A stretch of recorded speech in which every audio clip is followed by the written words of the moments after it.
ಜೈ ರಾಮಕೃಷ್ಣ. ನಮಸ್ತೆ. ಯುಗಾವತಾರ ಶ್ರೀರಾಮಕೃಷ್ಣ ಗ್ರಂಥಾಧ್ಯಯನಕ್ಕೆ ತಮ್ಮೆಲ್ಲರಿಗೂ ಸ್ವಾಗತ. ಸಂಚಿಕೆ 105, ಅಧ್ಯಾಯ 59. ದೇವೇಂದ್ರ.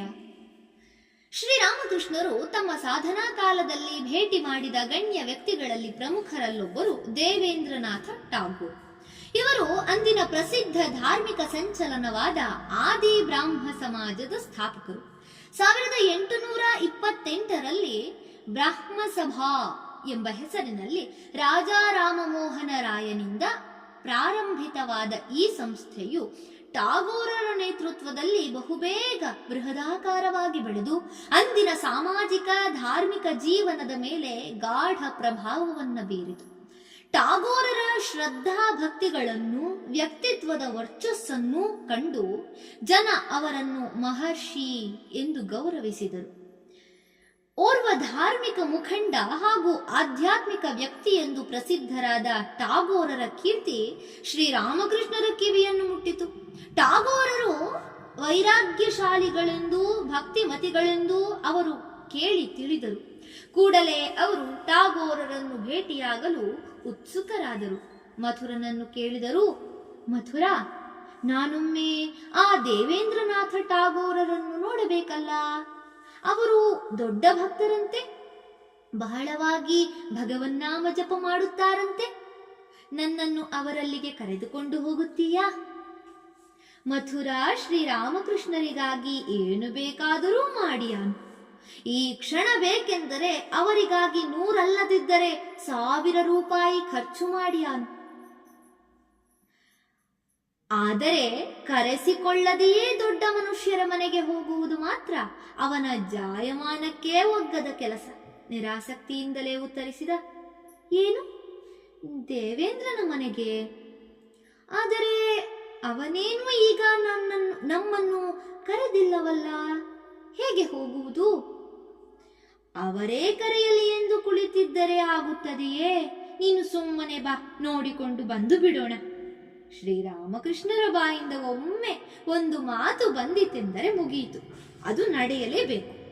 ಇದು ಮಥುರನಿಗೆ ಮನದಟ್ಟಾಗಿದ್ದ ವಿಷಯವೇ.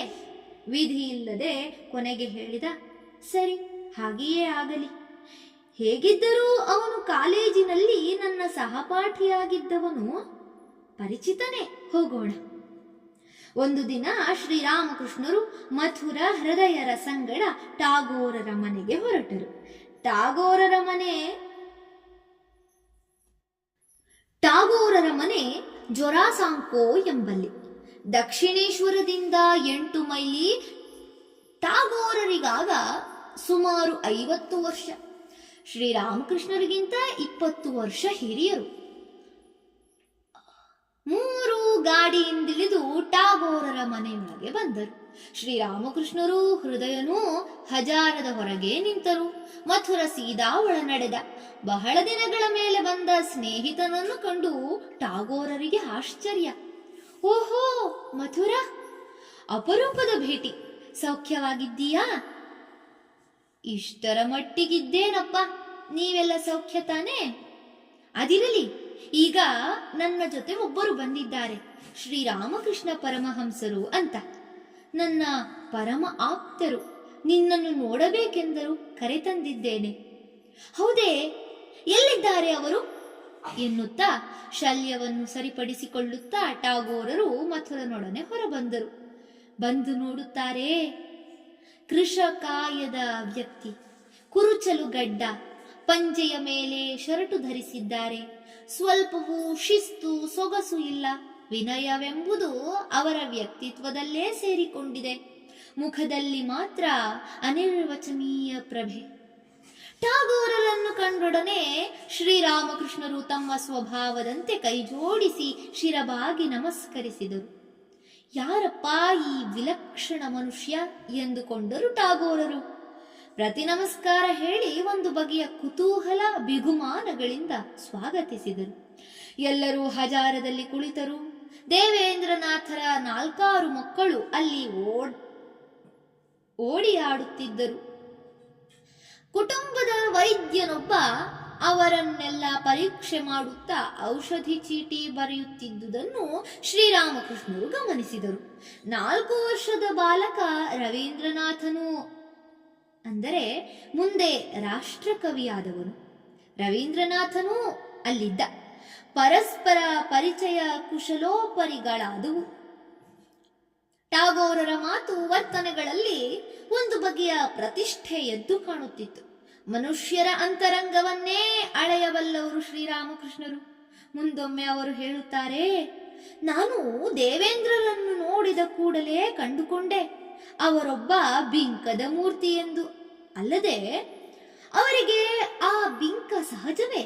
ಅಂಥ ಶ್ರೀಮಂತಿಕೆ, ವೈಭವ, ಅಂಥ ಪಾಂಡಿತ್ಯ, ಹೆಸರು, ಕೀರ್ತಿ ಇವೆಲ್ಲ ಇದ್ದ ಮೇಲೆ ಜೊತೆಗೊಂದಿಷ್ಟು ಜಂಬವಿಲ್ಲದಿರುತ್ತದೆಯೇ? ಆ ಬಿಂಕದ ಕೊಂಕನ್ನು ಕಂಡು ಆಮೇಲೆ ನಾನು ಮಥುರನನ್ನು ಕೇಳಿದೆ, ಸರಿ, ಈ ಅಹಂಕಾರದ ಮೂಲ ಯಾವುದು? ಅದು ಜ್ಞಾನದಿಂದ ಉಂಟಾದುದೋ ಅಜ್ಞಾನದಿಂದಲೋ? ಬ್ರಹ್ಮಜ್ಞಾನಿಯಾದವನಿಗೆ ನಾನು ಪಂಡಿತ, ನಾನು ಜ್ಞಾನಿ, ನಾನೊಬ್ಬ ಶ್ರೀಮಂತ ಎಂಬಂತಹ ಭಾವನೆಗಳಿರಲು ಸಾಧ್ಯವೇ ಎಂದು. ಟಾಗೋರರ ಸ್ವಭಾವಕ್ಕೆ ತದ್ವಿರುದ್ಧವಾಗಿ ಶ್ರೀರಾಮಕೃಷ್ಣರ ವರ್ತನೆ ನೇರ, ಸಹಜ. ಸ್ವಲ್ಪ ಹೊತ್ತು ಮಾತುಕತೆಯಾದ ಮೇಲೆ ಶ್ರೀರಾಮಕೃಷ್ಣರೆಂದರು, ನಿಮ್ಮ ಆಧ್ಯಾತ್ಮಿಕ ಪ್ರವೃತ್ತಿ ಎಂಥದು, ಸ್ವಭಾವವೆಂಥದು ಎಂಬುದನ್ನು ತಿಳಿಯಲು ನನಗೆ ಇಷ್ಟ. ಅದಕ್ಕಾಗಿ ನಿಮ್ಮ ಅಂಗಲಕ್ಷಣಗಳನ್ನು ಸ್ವಲ್ಪ ನೋಡಬಹುದೇ? ಟಾಗೋರರು ಹೆಚ್ಚೇನೂ ಅಚ್ಚರಿಯನ್ನು ತೋರ್ಪಡಿಸದೆ ಅಥವಾ ಕಸಿವಿಸಿಗೊಳ್ಳದೆ ಅದಕ್ಕೊಪ್ಪಿ ತಮ್ಮ ಮೇಲಂಗಿಯನ್ನು ಕಳಚಿದರು. ಅವರದು ಗೋಧಿಯ ಮೈಬಣ್ಣ, ಎದೆ ಮಾತ್ರ ಕೆಂಪೇರಿತ್ತು. ಅವರ ಕೈ ಬೆರಳುಗಳು, ಕಣ್ಣುಗಳು ಹಾಗೂ ವಕ್ಷಸ್ಥಲ ಇವುಗಳನ್ನು ಶ್ರೀರಾಮಕೃಷ್ಣರು ಪರೀಕ್ಷಿಸಿ ನೋಡಿದರು. ಟಾಗೋರರ ಆಧ್ಯಾತ್ಮಿಕ ಉನ್ನತಿಯ ಬಗ್ಗೆ ಅವರು ಬಾಯಲ್ಲೇನೂ ಹೇಳದಿದ್ದರೂ ಬಹುಶಃ ಪರವಾಗಿಲ್ಲ ಎಂದು ತೀರ್ಮಾನಿಸಿರಬೇಕು. ಇದು ಮುಂದೆ ಅವರಾಡುವ ಮಾತುಗಳಿಂದ ವ್ಯಕ್ತವಾಗುತ್ತದೆ. ಮತ್ತೆ ಶ್ರೀರಾಮಕೃಷ್ಣರು ಜಮಖಾನೆಯ ಮೇಲೆ ಕುಳಿತು ಮಾತನಾಡತೊಡಗಿದರು. ಆದರೆ ಸ್ವಲ್ಪ ಹೊತ್ತಿನಲ್ಲೇ ಸಮಾಧಿಸ್ಥರಾಗಿ ಬಿಟ್ಟರು. ಕೆಲ ನಿಮಿಷ ಮೌನ. ಈಗ ಶ್ರೀರಾಮಕೃಷ್ಣರು ನಗತೊಡಗಿದರು. ಗಹಗಹಿಸಿ ನಕ್ಕರು. ಬಳಿಕ ನಗು ನಿಂತಿತು. ಮೆಲ್ಲನೆ ಬಾಹ್ಯ ಪ್ರಜ್ಞೆ ಮರಳಿತು. ತಾವು ನಕ್ಕದ್ದೇಕೆಂದು ಅವರೂ ಹೇಳಲಿಲ್ಲ, ಇತರರು ಕೇಳಲಿಲ್ಲ. ಆದರೆ ಮುಂದೊಮ್ಮೆ ಅವರೇ ತಮ್ಮ ಶಿಷ್ಯರ ಮುಂದೆ ಆ ಬಗ್ಗೆ ತಿಳಿಸುತ್ತಾರೆ. ದೇವೇಂದ್ರರೊಡನೆ ಮಾತನಾಡುತ್ತಿದ್ದಾಗ ಇದ್ದಕ್ಕಿದ್ದಂತೆ ನನಗೆ ಒಂದು ಸ್ಥಿತಿ ಬಂದು ಬಿಟ್ಟಿತು. ಅದೆಂತಹ ಸ್ಥಿತಿ ಎಂದರೆ, ಆಗ ಒಬ್ಬ ಮನುಷ್ಯ ನಿಜವಾಗಿಯೂ ಎಂಥವನು ಎಂಬುದು ನನ್ನ ಕಣ್ಣಿಗೆ ಸ್ಪಷ್ಟವಾಗಿ ಕಾಣಿಸುತ್ತದೆ. ನನ್ನೊಳಗಿನಿಂದ ನಗು ಉಕ್ಕಿ ಬಂದಿತು. ಆ ಅವಸ್ಥೆ ಬಂದಾಗ ವಿದ್ವಾಂಸರು, ಪುಸ್ತಕ ಜ್ಞಾನಿಗಳು ತೃಣ ಸಮಾನರಾಗಿ ಕಾಣುತ್ತಾರೆ. ಪಂಡಿತರಲ್ಲಿ ವಿವೇಕ, ವೈರಾಗ್ಯ ಇಲ್ಲ ಎಂದು ಕಂಡು ಬಂದರೆ ಅವರನ್ನು ನಾನು ಕಸದಂತೆ ಪರಿಗಣಿಸುತ್ತೇನೆ. ಅಂಥವರು ಆಕಾಶದಲ್ಲೇ ಹಾರುತ್ತಿದ್ದರೂ ಕೆಳಗೆ ಹೆಣದ ಗುಂಡಿಯಲ್ಲೇ ದೃಷ್ಟಿ ನೆಟ್ಟಿರುವ ಹದ್ದಿನಂತೆ. ಒಟ್ಟಿನಲ್ಲಿ ಟಾಗೋರರ ಬಗ್ಗೆ ಶ್ರೀರಾಮಕೃಷ್ಣರಿಗಾದದ್ದು ನಿರಾಸೆಯೇ. ಜನ ಅವರ ಕುರಿತಾಗಿ ಯಾವ ಉನ್ನತ ಕಲ್ಪನೆಯನ್ನಿಟ್ಟುಕೊಂಡಿದ್ದರೋ ಅವರು ಆ ಎತ್ತರವನ್ನು ಮುಟ್ಟಿಲ್ಲ ಎಂದು ತಿಳಿದು ಹೋಯಿತು. ಕ್ಷಣಾರ್ಧದಲ್ಲಿ ಶ್ರೀರಾಮಕೃಷ್ಣರು ಅವರನ್ನು ಅಳೆದು ಬಿಟ್ಟರು. ಅದನ್ನವರು ಹೀಗೆ ಹೇಳುತ್ತಾರೆ. ಅವರು ತಮ್ಮ ಜೀವನದಲ್ಲಿ ಯೋಗ ಭೋಗಗಳೆರಡನ್ನೂ ಸೇರಿಸಿಕೊಂಡದ್ದನ್ನು ಕಂಡೆ. ಅವರಿಗೆ ಅನೇಕ ಮಕ್ಕಳು, ಎಲ್ಲವೂ ಚಿಕ್ಕವು. ಅವರು ಜ್ಞಾನಿಗಳಾಗಿದ್ದರೂ ಪ್ರಾಪಂಚಿಕತೆಯಲ್ಲೇ ಮುಳುಗಿದ್ದರು. ಶ್ರೀರಾಮಕೃಷ್ಣರು ಪ್ರಕೃತಿಸ್ಥರಾದ ಮೇಲೆ ಟಾಗೋರರಿಗೆ ಹೇಳಿದರು, ನೀವು ಕಲಿಯುಗದ ಜನಕನೇ ಸರಿ ಹೀಗೆನ್ನುತ್ತಾ ಬಳಿಕ ಒಂದು ಹಾಡನ್ನು ಹಾಡಿದರು. ಈ ಜಗವೆಂಬುದು ಮೋಜಿನ ಮನೆಯೋ, ಇದರೊಳು ನಾಮನ ಬಂದೊಲು ನಡೆವೆ, ತಿನ್ನುವೆ ಕುಡಿಯುವೆ ಕುಣಿಯುವೆ ನಲಿವೆ, ಜನಕನ ತೇಜವ ಮೀರಿದರಾರೋ, ಇಹ ಪರದಲ್ಲೂ ಕೊರತೆ ಇಲ್ಲದುಲು ಬಾಳಿದನವನು, ಅದನೂ ಇದನೂ ಎರಡನು ಹಿಡಿದು ಹಾಲ್ಬಟ್ಟಲನು. ಜನಕ ಮಹಾರಾಜನ ಯೋಗ ಭೋಗ ಸಂಯೋಗವನ್ನು ಕೊಂಡಾಡುವ ಈ ಹಾಡನ್ನು ಶ್ರೀರಾಮಕೃಷ್ಣರು ಕೆಲವೊಮ್ಮೆ, ಅಂದರೆ ಹೆಚ್ಚಿನ ವೇಳೆ ತಮಾಷೆಗಾಗಿ ಹಾಡುತ್ತಿದ್ದರು. ನಿಜಕ್ಕೂ ಇದನ್ನೊಂದು ಅಣಕು ಕವಿತೆ ಎನ್ನಬಹುದು. ಬಂಗಾಳಿ ಸಂತ ಕವಿ ರಾಮಪ್ರಸಾದನಿಗೆ ಪ್ರತಿಸ್ಪರ್ಧಿಯಂತಿದ್ದ ಮತ್ತೊಬ್ಬ ಕವಿಯ ರಚನೆ ಇದು. ರಾಮಪ್ರಸಾದನು ತ್ಯಾಗ ವೈರಾಗ್ಯಗಳನ್ನು ಎತ್ತಿ ಹಿಡಿಯುವ ಕವನಗಳನ್ನು ರಚಿಸಿದರೆ, ಈತ ಇದಕ್ಕೆ ವಿರುದ್ಧ ಭಾವದ ಹಾಡುಗಳನ್ನು ಬರೆಯುತ್ತಿದ್ದ. ನೀವು ಸಂಸಾರದಲ್ಲೇ ಇದ್ದರೂ ಭಗವಂತನಲ್ಲಿ ಮನಸ್ಸಿಟ್ಟಿದ್ದೀರಿ ಎಂದು ಕೇಳಿದೆ, ಆದ್ದರಿಂದಲೇ ನಿಮ್ಮನ್ನು ನೋಡಲು ಬಂದೆ. ದಯವಿಟ್ಟು ನನಗೆ ದೇವರ ವಿಷಯ ಏನಾದರೂ ಸ್ವಲ್ಪ ತಿಳಿಸಿ. ಆಗ ಟಾಗೋರರು ವೇದಗಳಿಂದ ಬಹಳ ಅರ್ಥಗರ್ಭಿತವಾದ ಕೆಲವು ಮಂತ್ರಗಳನ್ನು ಎತ್ತಿ ಹೇಳಿ ಅರ್ಥವನ್ನು ವಿವರಿಸಿದರು. ಅವುಗಳಲ್ಲೊಂದು ಶ್ರೀರಾಮಕೃಷ್ಣರ ಮೇಲೆ ಬಹಳ ಪ್ರಭಾವ ಬೀರಿತು. ಆ ಶ್ಲೋಕದ ಅರ್ಥ ಹೀಗಿದೆ: ಈ ಜಗತ್ತು ಒಂದು ಬೃಹತ್ತಾದ ಗೊಂಚಲು ದೀಪ ಇದ್ದಂತೆ, ಪ್ರತಿಯೊಂದು ಜೀವಿಯೂ ಅದರ ಒಂದೊಂದು ದೀಪದಂತೆ. ಇದನ್ನು ಕೇಳಿ ಶ್ರೀರಾಮಕೃಷ್ಣರಿಗೆ ಎಷ್ಟು ಸಂತೋಷವಾಯಿತೆಂದರೆ ತಕ್ಷಣ ಅವರು ಸಮಾಧಿಸ್ಥರಾದರು. ಅವರಿಗೆ ಅಷ್ಟು ಸಂತೋಷವಾಗಲು ಕಾರಣವಿತ್ತು. ಪಂಚವಟಿಯಡಿಯಲ್ಲಿ ಧ್ಯಾನ ಮಾಡುತ್ತಿದ್ದಾಗ ಅವರೊಮ್ಮೆ ಅಂಥದೇ ದರ್ಶನವನ್ನು ಪಡೆದಿದ್ದರು. ಬಾಹ್ಯ ಪ್ರಜ್ಞೆ ಮರಳಿದ ಮೇಲೆ ಶ್ರೀರಾಮಕೃಷ್ಣರು ಮೃದುವಾಗಿ ನುಡಿದರು, ಹೌದು, ಅದು ಹಾಗಿರುವುದು ನಿಜವೇ? ಎಲ್ಲಿ, ಅದನ್ನು ಸ್ವಲ್ಪ ವಿವರಿಸಿ. ಟಾಗೋರರು, ಭಗವಂತ ತನ್ನ ಮಹಿಮೆ ವೈಭವಗಳನ್ನು ತಿಳಿಯಪಡಿಸುವುದಕ್ಕಾಗಿಯೇ ಮನುಷ್ಯನನ್ನು ಸೃಷ್ಟಿಸಿರುವುದು. ಇಲ್ಲದಿದ್ದರೆ ಅದನ್ನು ಕಂಡು ಮೆಚ್ಚಿಕೊಳ್ಳುವವರು ಯಾರು? ಗೊಂಚಲು ದೀಪದಲ್ಲಿ ದೀಪಗಳೇ ಇಲ್ಲದೆ ಹೋದರೆ ಎಲ್ಲವೂ ಅಂಧಕಾರಮಯವಾಗುತ್ತದೆ. ಆಗ ಆ ಗೊಂಚಲನ್ನೂ ಕಾಣಲು ಸಾಧ್ಯವಿಲ್ಲ. ಸಹೃದಯ ವಾತಾವರಣದಲ್ಲಿ ಮಾತುಕತೆ ಹೀಗೆಯೇ ಬಹಳ ಹೊತ್ತು ಮುಂದುವರಿಯಿತು. ಟಾಗೋರರಿಗೆ ಬಹಳ ಆನಂದವಾಗಿ ಬಿಟ್ಟಿತು. ಅಂದಿಗೆ 2-3 ದಿನಗಳ ಮೇಲೆ ಬ್ರಾಹ್ಮ ಸಮಾಜದ ವಾರ್ಷಿಕೋತ್ಸವ ನಡೆಯುವುದಿತ್ತು. ಶ್ರೀರಾಮಕೃಷ್ಣರನ್ನು ಆಹ್ವಾನಿಸಿ ಟಾಗೋರರೆಂದರು, ನೀವದಕ್ಕೆ ಬರಲೇಬೇಕು. ನಾನು ಬರುವುದು ಬಿಡುವುದು ಯಾವುದೂ ನನ್ನ ಕೈಯಲ್ಲಿಲ್ಲ. ಅದೆಲ್ಲ ಭಗವಂತನ ಇಚ್ಛೆಯನ್ನವಲಂಬಿಸಿದೆ. ನೀವೇ ನೋಡುತ್ತಿದ್ದೀರಲ್ಲ ನನ್ನ ಸ್ಥಿತಿಯನ್ನು. ಆತ ನನ್ನನ್ನು ಯಾವಾಗ ಯಾವ ಸ್ಥಿತಿಯಲ್ಲಿಡುತ್ತಾನೋ ಹೇಳಬರುವುದಿಲ್ಲ. ನಾನು ಹೇಗೆ ಮಾತು ಕೊಡಲಿ? ಅದಾಗದು, ನೀವು ಬರಲೇಬೇಕು. ಆದರೆ ಒಂದು ಮಾತು, ನೀವು ಸ್ವಲ್ಪ ನೀಟಾಗಿ ಬಟ್ಟೆ ಬರೆ ಹಾಕಿಕೊಂಡು ಉತ್ತರೀಯ ಹೊದ್ದು ಬರಬೇಕು. ಇಲ್ಲದೆ ಹೋದರೆ ಯಾರಾದರೂ ಒಂದು ಮಾತು ಅಂದು ಬಿಡುತ್ತಾರೆ. ಅದನ್ನು ನಾನು ಸಹಿಸಲಾರೆ. ಅಯ್ಯಯ್ಯೋ, ಅದು ಮಾತ್ರ ಸಾಧ್ಯವಿಲ್ಲ. ನಾನೊಬ್ಬ ಬಾಬು, ಆಗಲಾರೆನಪ್ಪ. ಇದನ್ನು ಕೇಳಿ ಅಲ್ಲಿದ್ದವರೆಲ್ಲ ಹೊಟ್ಟೆ ತುಂಬ ನಕ್ಕರು. ಟಾಗೋರರು ನಕ್ಕರು. ಆದರೆ ಅವರಿಗೇನೂ ಈ ಮಾತು ಒಪ್ಪಿಗೆಯಾಯಿತೆಂದಲ್ಲ. ಮರುದಿನವೇ ಅವರಿಂದ ಮಥುರನಿಗೊಂದು ಪತ್ರ ಬಂದಿತು. ಸಮಾರಂಭಕ್ಕೆ ಬರಬೇಕೆಂದು ಶ್ರೀರಾಮಕೃಷ್ಣರಿಗಿತ್ತಿದ್ದ ಆಹ್ವಾನವನ್ನು ರದ್ದುಪಡಿಸಿ ನಯವಾಗಿಯೇ ಬರೆದಿದ್ದರು. ಉತ್ತರೀಯವನ್ನು ಹೊದೆಯದೆ ಬರುವುದು ಸಭ್ಯತೆಯಲ್ಲವಾದುದರಿಂದ ಶ್ರೀರಾಮಕೃಷ್ಣರು ಸಮಾರಂಭಕ್ಕೆ ಬರದಿರುವುದು ಉತ್ತಮವೆಂದು ನಮ್ಮ ಅಭಿಪ್ರಾಯ. ಮಥುರಾ ಪತ್ರದ ವಿಷಯವನ್ನು ತಿಳಿಸಿದಾಗ ಶ್ರೀರಾಮಕೃಷ್ಣರು ನಕ್ಕರು. ಟಾಗೋರರು ಅವರನ್ನು ಆಹ್ವಾನಿಸಿದಾಗ ಅವರು ಭಗವದಿಚ್ಛೆಯ ಮಾತನ್ನು ಆಡಿದ್ದಕ್ಕೆ ಈಗ ಅರ್ಥ ಹೊಳೆಯಿತು ಮಥುರನಿಗೆ. ಟಾಗೋರರನ್ನು ಭೇಟಿಯಾದ ಶ್ರೀರಾಮಕೃಷ್ಣರಿಗೆ ಅವರ ವ್ಯಕ್ತಿತ್ವದ ಬಗ್ಗೆ ಎಂತಹ ಅಭಿಪ್ರಾಯ ಮೂಡಿತೆಂಬುದನ್ನು ತಿಳಿಯಲು ಸ್ವಾರಸ್ಯವಾಗಿದೆ.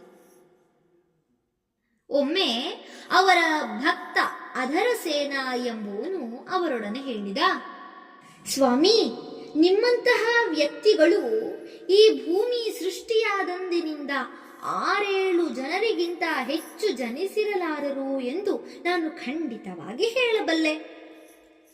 ಅದು ಹೇಗೆ ಹೇಳುತ್ತೀ? ಭಗವಂತನಿಗಾಗಿ ಸರ್ವಸ್ವವನ್ನೂ ತ್ಯಾಗ ಮಾಡಿದವರು ಬಹಳಷ್ಟು ಜನ ಇದ್ದಾರೆ. ಮನುಷ್ಯ ತನ್ನ ಸಂಪತ್ತನ್ನು ತ್ಯಾಗ ಮಾಡಿದಾಗ ಜನ ಅವನನ್ನು ಗುರುತಿಸದೇ ಇರುವುದಿಲ್ಲ. ಆದರೆ ತ್ಯಾಗ ಮಾಡಿಯೂ ಜನರ ಕಣ್ಣಿಗೆ ಬೀಳದಂತಿರುವವರೂ ಇದ್ದಾರೆ. ಹೌದು, ನನಗೂ ಅಂಥವರೊಬ್ಬರು ಗೊತ್ತು. ಅವರೇ ದೇವೇಂದ್ರನಾಥ ಟಾಗೋರ್. ಏನೆಂದೆ? ಟಾಗೋರರೇ? ಪ್ರಾಪಂಚಿಕ ಸುಖವನ್ನು ಅವರಷ್ಟು ಅನುಭವಿಸಿದವರು ಯಾರಿದ್ದಾರೆ? 8 ಮಕ್ಕಳು ಅವರಿಗೆ. ಅಷ್ಟಾದ ಮೇಲೂ ಅವರು ಭಗವನ್ನಾಮ ಸ್ಮರಣೆ ಮಾಡದಿದ್ದರೆ ಇನ್ಯಾವಾಗ ಮಾಡಬೇಕು? ಅಷ್ಟೊಂದು ಭೋಗ ಭಾಗ್ಯಗಳನ್ನು ಅನುಭವಿಸಿದ ನಂತರವೂ ಅವರು ಭಗವದ್ ವಿಚಾರದಲ್ಲಿ ತೊಡಗಿರದಿದ್ದರೆ ಜನ ಥು ನಾಚಿಗೆಗೇಡು ಎನ್ನುವುದಿಲ್ಲವೇ? ಆಗ ಇನ್ನೊಬ್ಬ ತರುಣ ಭಕ್ತ ನಿರಂಜನ ಹೇಳಿದ, ಆದರೆ ಅವರು ತಮ್ಮ ತಂದೆಯ ಸಾಲವನ್ನೆಲ್ಲ ತೀರಿಸಿ ಬಿಟ್ಟಿದ್ದಾರೆ. ಸುಮ್ಮನಿರಯ್ಯ, ನನ್ನನ್ನು ಹೆಚ್ಚು ರೇಗಿಸಬೇಡ.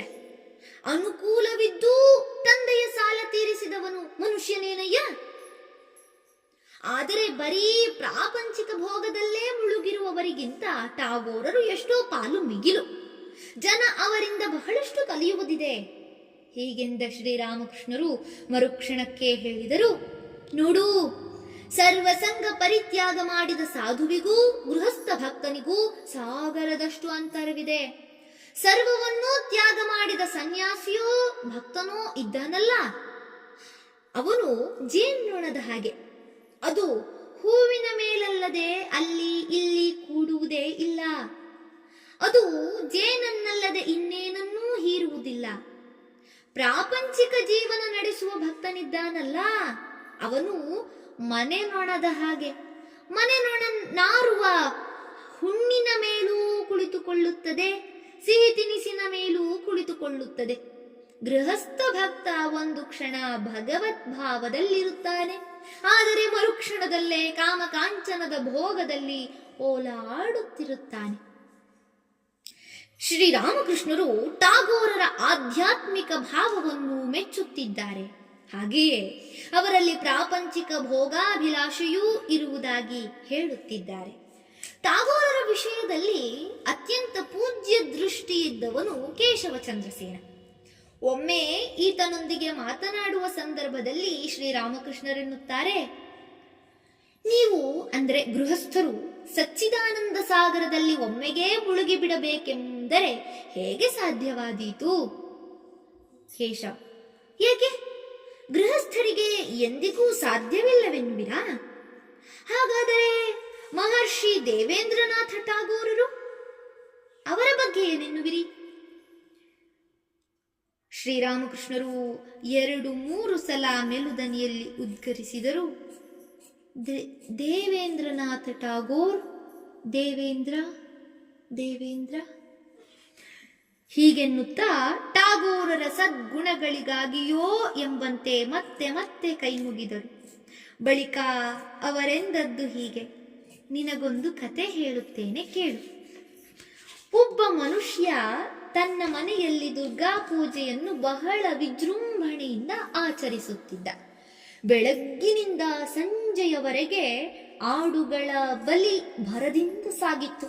ಆದರೆ ಕೆಲವು ವರ್ಷಗಳ ಮೇಲೆ ನೋಡಿದರೆ ಈ ಬಲಿ ಕೊಡುವ ಸಂಭ್ರಮವೆಲ್ಲ ಸಪ್ಪೆಯಾಗಿ ಬಿಟ್ಟಿದೆ.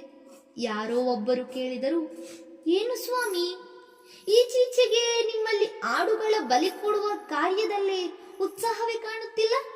ಅದಕ್ಕೆ ಅವನಿಂದ, ನನ್ನ ಹಲ್ಲುಗಳೆಲ್ಲ ಬಿದ್ದು ಹೋಗಿರುವುದು ಕಾಣುವುದಿಲ್ಲವೇ? ಹಾಗೆಯೇ ಟಾಗೋರರು ಕೂಡ ಈಗ ಸಂಸಾರಾಸಕ್ತಿ ಕಡಿಮೆ ಮಾಡಿಕೊಂಡು ಧ್ಯಾನ ಜಪಗಳಲ್ಲಿ ತೊಡಗಿದ್ದಾರೆ. ಈ ಇಳಿ ವಯಸ್ಸಿನಲ್ಲಿ ಅವರು ಹಾಗೆ ಮಾಡಬೇಕಾದ್ದು ಸಹಜವೇ. ಆದರೆ ಅವರು ದೊಡ್ಡ ವ್ಯಕ್ತಿ ಎಂಬುದರಲ್ಲೇನೂ ಸಂಶಯವಿಲ್ಲ. ಬಾಲ್ಯದಿಂದಲೇ ಭಗವತ್ ಸಾಕ್ಷಾತ್ಕಾರಕ್ಕಾಗಿ ಸಾಧನೆಗಳಿದವರು ಶ್ರೀರಾಮಕೃಷ್ಣರು. ಭೋಗಗಳನ್ನು ಕಡೆಗಣ್ಣಿನಿಂದಲೂ ನೋಡದೆ ಯೋಗ ಶಿಖರವನ್ನೇರಿದವರು.